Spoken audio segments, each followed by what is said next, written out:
totally do that. Oh, you can do anything you want. Use them as drumsticks if you like. Right. That's right. I've seen that done. Yeah. Terry, you know the NRBQ, Terry Allen. Terry Adams, he plays the piano. Yeah. He'd take his mic and just start playing the piano. Drive his son, man, a little crazy. You know? Well, good morning. We have some pros here and we have artists here, so I'm gonna go ahead and let them have a say and let you talk to them. And Tim O'Brien and Tommy Emmanuel and Jim Lauderdale on the way, I believe. And Jim will be here in just a few minutes. Okay. He's finishing up his breakfast. All right. Luxury. I dream of that. we'll have to flip a coin for who starts. Oh. Tim's the veteran here. I'm a newbie. Are you a newbie? I'm a newbie. Is this your first trip to MerleFest? This is my first trip to MerleFest. I like this. What took you so long? Tim can do the intro. Negotiations, I guess. You know how it goes. I know they're tough negotiators here. Apparently so. We beg and beg and beg, and they finally let us come. Yeah, what was it? There was a girl banging on my door last night at the hotel till 3 in the morning. I finally got up and let her out. All right,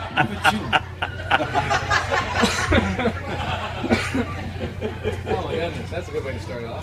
Yeah. Tim, how many years does this make for you at MerleFest now? I say, I first came here, I think, in '89, maybe. Was that like 2 or 3? That was number 2. That would have been number 2, probably. Yeah, and then I think I've generally been back most years. I've missed a few in there, so I don't know how many that makes, but it's a whole lot of them, a big pile of them. And it's amazing, you know, it keeps the same spirit. It's grown so greatly and consciously. You know, I think they've done a great job with the way they've designed the festival area with the different stages and the way they do the programming and everything. And then the rain, you know, you can't help the rain, but Always. it drains. They worked hard on the grounds to make sure they drain. So that's good. And Tommy, this is your first one. Obviously, you've been familiar with the festival, even though you've not been able to attend. Right. Well, I've been aware of it and I've read all about it. I know a lot of the people who come here. A lot of them are friends of mine. And it's just, from an artist's perspective, this is not an easy festival to get on. So, you know, I've done every other festival in America except this one. So I've been waiting to do this. Does MerleFest have a reputation in Australia? Or? Oh, absolutely. Everybody knows about MerleFest. Any musicians, you know, not just in Australia, but in Europe and England, you know, everybody knows about it. So, and I can remember the first time that I was aware of Doc Watson was about 1970, and of course we all knew about Merle Travis and Chet Atkins, but we didn't know much about Doc in Australia. Only the real hardcore fans, people who were into Leo Clutke, discovered Doc Watson somehow, you know. And I was playing a show on an Aboriginal mission to an Aboriginal audience, and there was one white guy in the crowd, and he happened to be from here. He was from America. And he came up to me after the show and he said, "You know, you play a bit like Doc Watson." And I said, "Who's Doc Watson?" You know, I had never heard Doc. And he said, "Would you like to hear him?" And I said, "Yeah." You know. So I went back to his little flat that he had there, and he played me Deep River Blues, Doc's guitar, Southbound, you know, all those classic Doc tunes and sort of fiddle tunes and stuff. And what I heard for the first time was the influence of Merle Travis and Chet Atkins on Doc Watson. And that's why when he heard me, he heard the same influence and thought that we played alike. But in actual fact, when Doc and I finally got to work together in Fort Worth, Texas, we didn't sound alike at all. And the same thing with when I first met Chet Atkins. You know, I was a little nervous that I might sound like a bad version of him, you know, and I was trying to make up all my own stuff, but taking his influence, you know. And when we got together, we didn't sound anything alike, you know. And in fact, when I was playing for him, he kept saying to me, "I didn't do that." You know, he was pointing out stuff that I was trying to come up with myself. Was he making notes and stealing your licks? Oh, he was stealing as much as he possibly could, the same as I did from him. You know, I would play a tune and he'd look at me and say, "That's petty theft," you know. You only got to perform or play with each other the one time? Me and Doc? Yeah. Yeah. He did come to one of my shows at the Virtual in Washington, D.C. Oh. And I remember the night really well because the place was just jumping and I went into this kind of experimental piece that I wrote about an Aboriginal ceremony. And I remember it was so big, my sound man had it like, you know, Star Wars, it was drama, you know, and I remember Doc sitting there going, whoa, and I'm like, holy smoke. Still, that's the ultimate compliment to have Doc Watson come to your concert. Yeah. I mean, it wasn't like he was there for his waiting for his sound check or something. No, he wasn't. He was on the next night. So, okay. Well. Yeah, it was a great thrill for me. And it was wonderful to. He really cared about the other musicians. Of course. I know that I watched him once at a festival, sitting backstage just sitting by himself, and it was because Norman Blake was on stage and he wanted to listen. Yeah. I went up and talked to him and said, "Doc, how you doing? Are you playing next?" He said, "No, I'm just here to listen to Norman." And he was trying to stay to himself, you know. Yeah. And I got the message, and it was worth listening to Norman, of course. Yeah, exactly. Exactly. You know, real musicians listen to each other. In fact, you know, when we're teaching young students, my first lesson is that a musician's job is to listen. That's your first job. Play later, listen first. You know? So you actually give lessons? Yeah. How do you find the time? I do camps and I do instruction and stuff. And sometimes I teach people via Skype or whatever, you know. Yeah, there's a little too much bottom end going on in that mic. Boom, boom, boom, boom. Gotta see your face. Tim, I have a question. Okay. Speaking about playing with Doc, I saw you. I've been here as long as you were hanging around, and I've seen you many times on the different stages. And Doc always liked to come to traditional events. You want to talk about some of the times you saw and played with Doc? Or? Well, yes, I got to play with him. You know, the normal thing would be at the end of the festival, you would play a little bit. He was interested in traveling around with his son, you know. I mean, he would have been known, but the reason he kept touring, at one point I think he was getting ready to give it up. And so Merle's not only a great musician and a great influence on the scene, but also he should be remembered as the guy who was there to help him get around early on. Because he was ready to toss in his chips, you know. He was, I think, traveling around on buses. Can you imagine traveling around on Greyhound buses by yourself, a blind man, in the early 60s? It's kind of a crazy thing, but Doc did it, and because Merle started playing with him, that made it continue for the rest of his, you know. I got off on a tangent. But playing with Doc, there was one memorable occasion when, for some reason, Sam Bush wasn't there at a festival, and so I got the call to play with Doc. It was Bela Fleck, I think, and Jerry Douglas, and I'm not sure who played the bass. Oh, it may have been Michael Coleman playing bass, and Jack Lawrence probably. But and there were a couple times here at the festival where you could actually ask Doc to sit in with your band. And I got him once, and I told my band to sit out. It was just Doc on the stage. And I think we played something like Last Thing on My Mind, you know, the Tom Paxton songs, you know, stuff that he knew. We might have played one of the traditional Carter Family things or something. And then there was another memorable time when we got Doc Watson to sit in with Red Knuckles and the Trailblazers.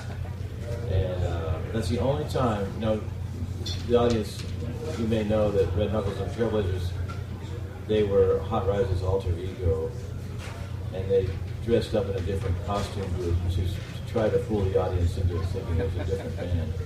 And we would actually fool them quite often, especially the people in the far back rows.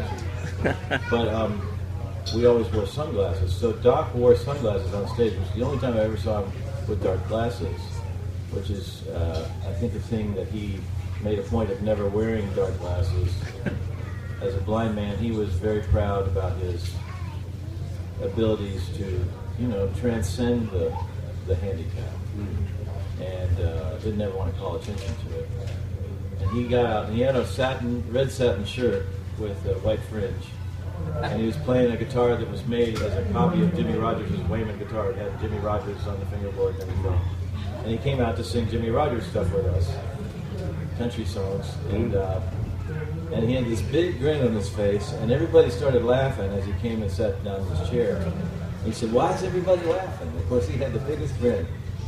And then he said, "Oh, I know why. It's these glasses." And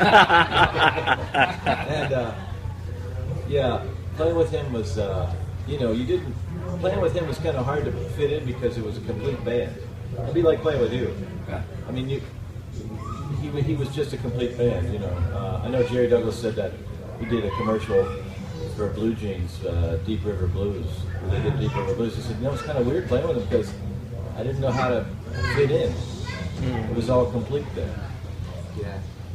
Well, that style is self-contained, isn't it? Yeah. And you trace it back to Merle Travis, you trace it back beyond that to Arnold Shultz. It's a piano style that was invented and evolved for guitar players. So we could try to sound like piano players and accompany ourselves. You guys know who Arnold Shultz was? Arnold I know the Schultz. striped piano players way back when, but what was he? I don't know about him. Arnold Schultz was one of the most important people in the chain. He's kind of the great missing link in country music in a way. You tell, I mean, if you think of the music of Bill Monroe, the music of the Everly Brothers, the music of Merle Travis, you're kind of looking at the music of, you're listening to the music of Arnold Schultz. He taught all those people, indirectly or directly, to play music. He came up from New Orleans and had that influence of the blues, the jazz, the Dixieland, all that stuff. Well, I heard that he'd been to New Orleans, and I know he worked for I met his great nephew, who's a homicide detective in Owensboro, Kentucky, Mark Schultz. Mr. Tibbs. Yeah, and he told me that he worked for the coal company on the railroad. Yeah. So what do you know about the New Orleans connection? There's a black man for one thing. Yeah. I have his photo in my house. I have a poster with a photo Of Arnold? Of Arnold, yeah. Because he is the important link in the chain to me. Yeah, he's a great enigma. Exactly. And I heard that he had the New Orleans influence, but I don't know how you know that. I was told that by Bobby Anderson, the guy who wrote the book, The Muhlenberg Sound. Oh, I need to read that book. You do. Oh, I can learn it to you. I want to read that book. See, we're always learning. But those guys in the background are, Arnold is like the great unsung hero. Like you could say, Jimmy Rogers, the father of country music or whatever. Yeah. How about Arnold Schultz? Yeah, Arnold An Schultz. unassuming guitarist and fiddler from Ohio, Kentucky. It's also the same thing, like I heard the names Mose Rager and Ike Everly when I was a kid because I heard about them through Chet Atkins telling us that this is who Merle Travis was influenced by, right? But it wasn't until I heard Ike Everly, the father of the Everly Brothers, I had listened to it and said, oh, it's Merle Travis. And you realize that Merle got it all from him. So where did he get it from? You know what I mean? And so it goes on. It's like a language. This is how music is handed on. And I don't know what, I'm a kid from nowhere, and my father was working in the coal mines when I was born. And when I heard Chet Atkins' music, it touched me in such a way that all I wanted to do was that. I don't know what that is, but that's what I've got to do, and that's how it's always been.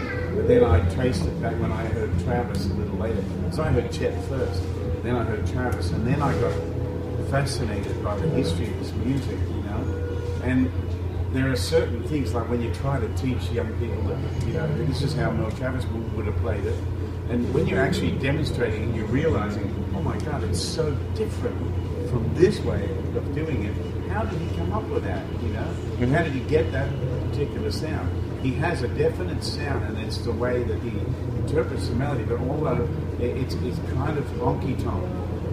Merle's sound is honky-tonk. Chet's is much more country and jazz orientated. Travis is more honky-tonk and clever, clever with words, clever with music. So how did your father played you the music of? No, my mother. Oh, okay. Yeah. And your family was musical. Yeah, I'm one you of- grew up in a musical. I did. band. I'm one of 6 kids, but the first music that I fell in love with, the first music I heard was Jimmy Rogers. And because of my age, I'm 60, so I'm at an age where, because I could play when I was really young, I actually am one of the only people I know who got to play with all the founders of country music in Australia. And all of them, I have to say, everyone I ever worked with was influenced by Jimmy Rogers. Every single one of them. I don't know a country artist who doesn't know Jimmy Rogers a homage, you know.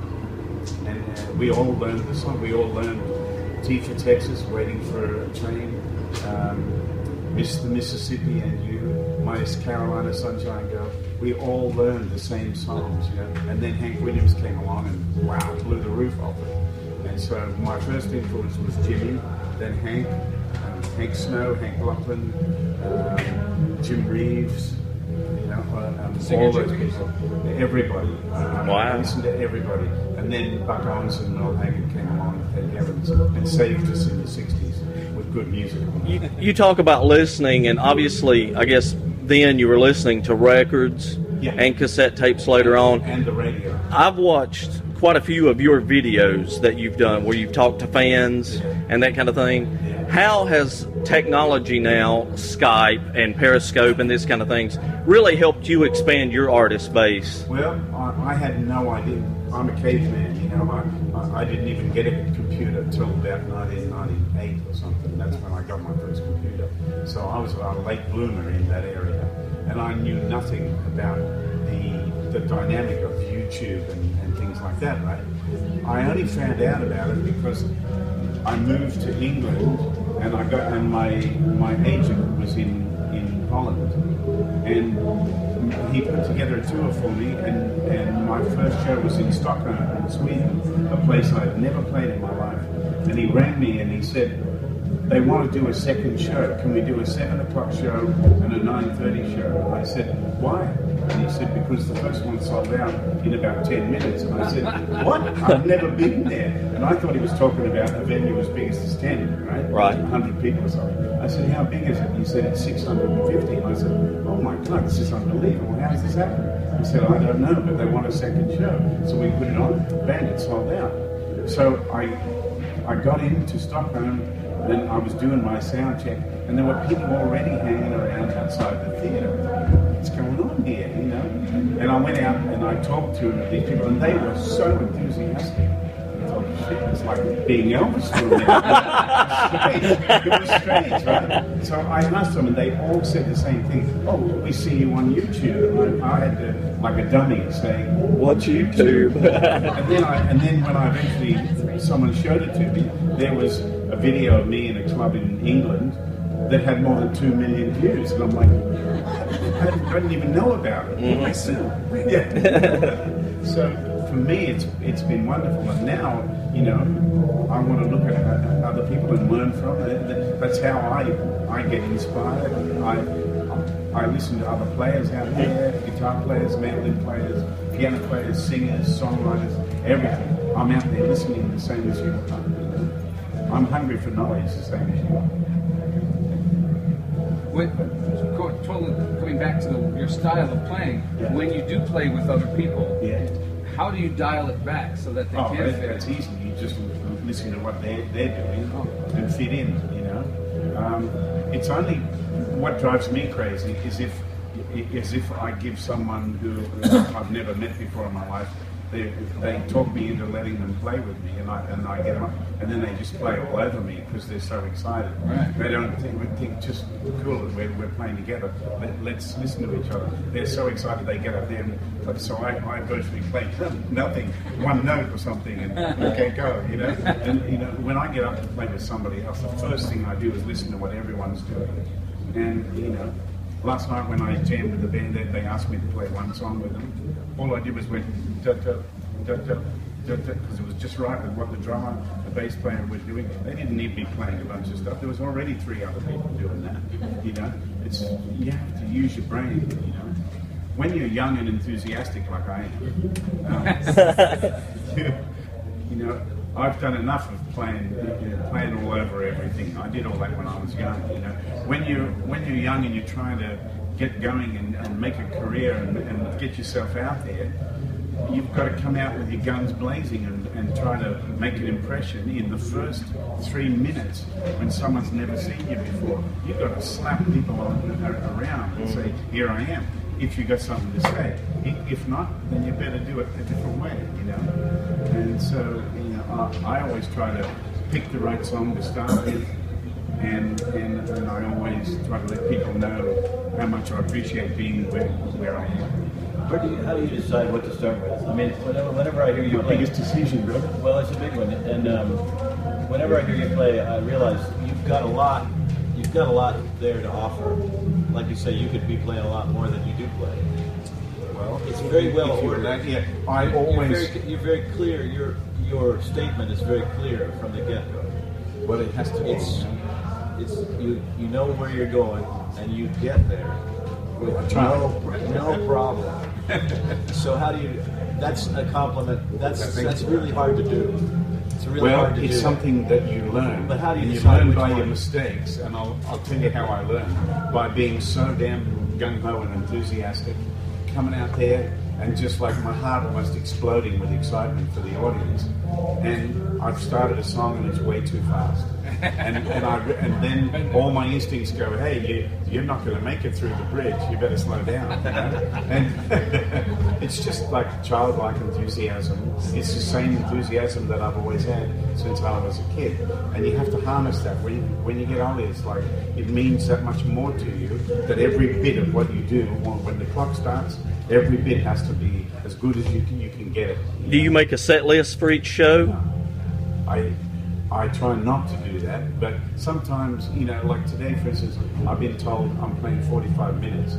That's a pain in the butt for me, because 45 minutes, I'm just getting going. Right. So I'm going to have to come out and go, you know, balls to the walls right from the get-go. Mm-hmm. Maybe you can get started in here. Yeah. And you're young and enthusiastic. The funny thing is, let me tell you, sometimes when you come out and you're just flying your kite and you're having fun and you know you're playing way too much, but people are loving it. You know, you don't want to see or hear it back, but in this moment, this is the best thing that you could do, right? Yeah. I remember one of my first tours through Canada. The audience were unbelievable and just lifted me up, you know.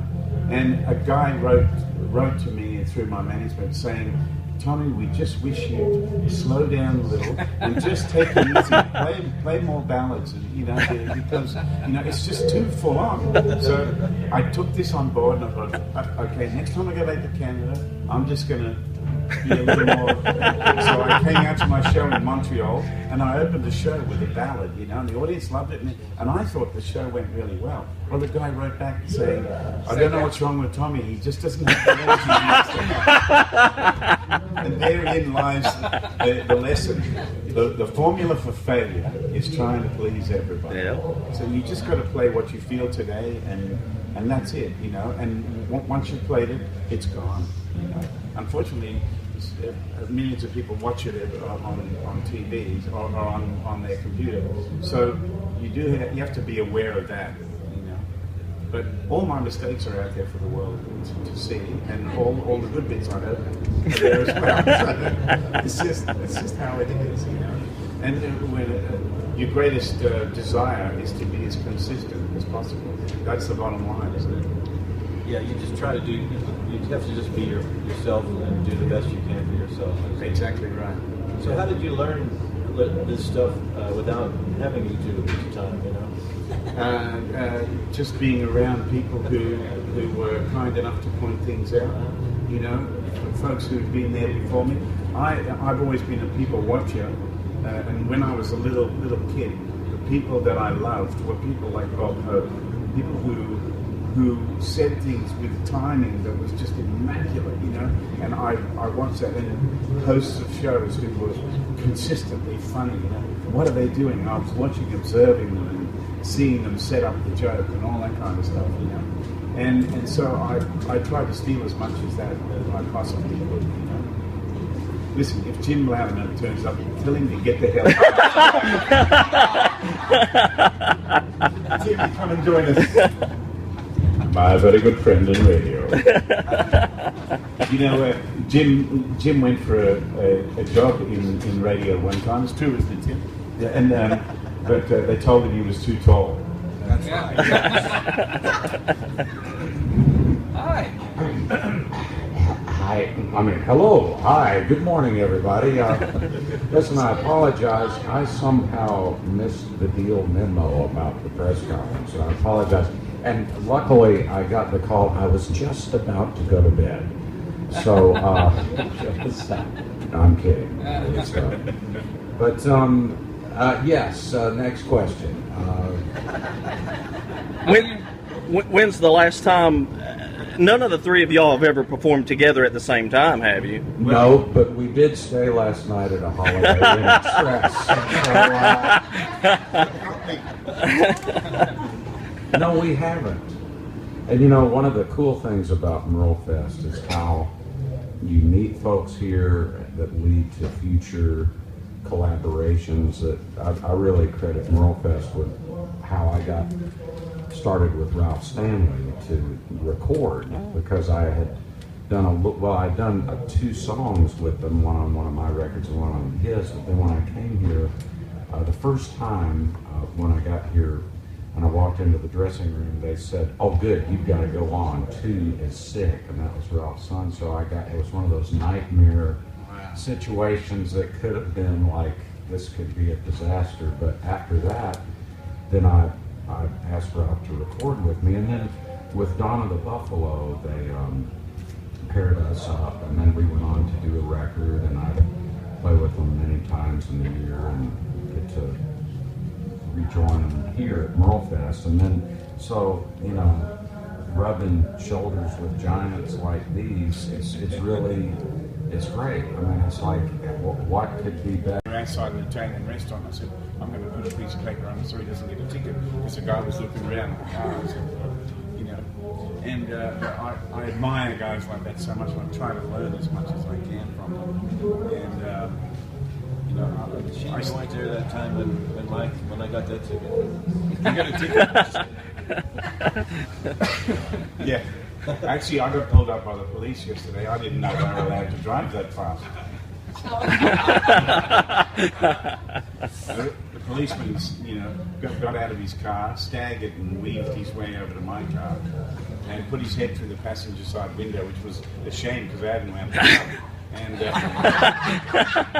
And he said, "Look, lady," I was wearing shorts, you know. He said, "Look, have you got a license?" And I said, "Yes, sir." And he said, "Good. Give us a gin and tonic, will you?" Boom, boom. What's in the works for each of y'all coming up? New albums? I'm getting a fence put on the back of my house. What are you getting done to your place, Jim? I'm trying to find a place. I'm looking. He just doesn't know where he belongs. I have a question. Oh, no, I'm getting ready to do a country album. Well, we want to hear about that too, but before you got here, we were all talking for a long time about Tim knowing Doc. Of course, Tim's been, I used to watch him hop on the stage, and Doc would get 50 people up there, and Tim was always one of the people that would be chosen. It was always a big deal with Doc to get picked, but they were talking about that kind of history. What kind of history do you and Tim have here and with Doc or whatever? Have you played together a lot? And I know you both played with Doc. Yes, not so much. I didn't get to play with Doc so much. A few times here, you know, with the larger things, and in Charlotte. And Tim, though, we one time on the cabin stage, we got paired up, Tim and I and Daryl Scott, and we had not really played, so we rehearsed for a few minutes. And that's one of my MerleFest highlights. That was a really cool set. That was. It was like psychedelic bluegrass. Daryl played the banjo. Yeah, Daryl Scott played the banjo. Slipfoot.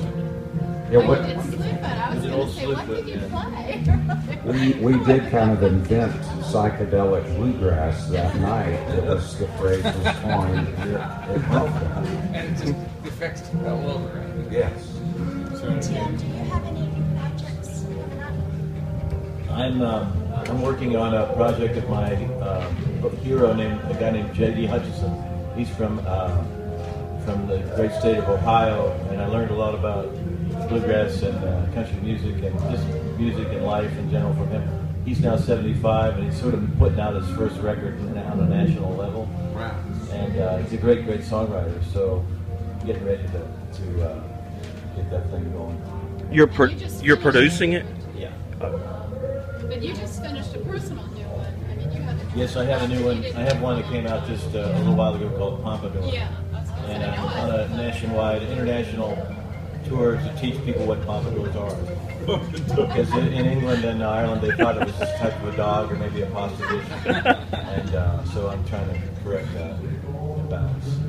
I remember Billy Joel used to talk about it. Big pompadours. Oh, yeah? Did he ever wear a pompadour, Billy Joel? When he had hair, I think he was going for a pompadour back in the early 70s.